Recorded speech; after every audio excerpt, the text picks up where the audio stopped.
Hey y'all, it's Andrew from Water's Edge Woods. I'm going to go over how we make our textured and toasted fireplace mantle. This is a mantle that a customer has ordered. It is white pine timber, and it's been hand hewed with an axe on two faces, on the front face and underside face.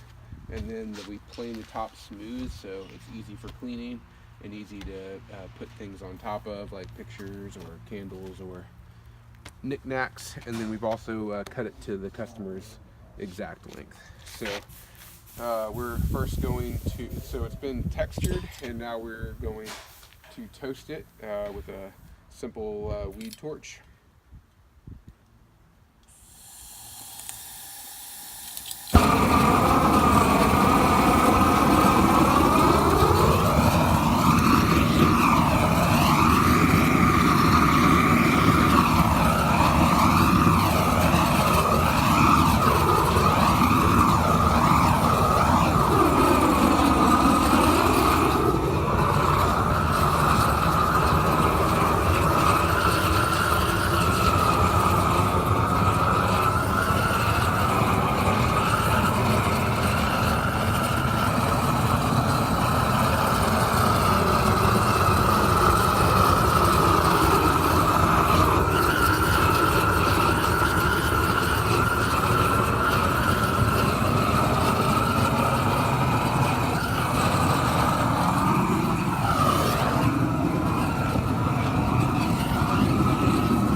So here it is with our finished product after we've toasted it. It looks pretty great. We're gonna make it look better with 2 coats of conversion varnish. That'll really deepen up all these colors quite a bit, and also protect the mantle, make it easier to clean, and also make any of this soot that we just added, make it not come off on your fingers or when people rub up against it. Thanks for watching.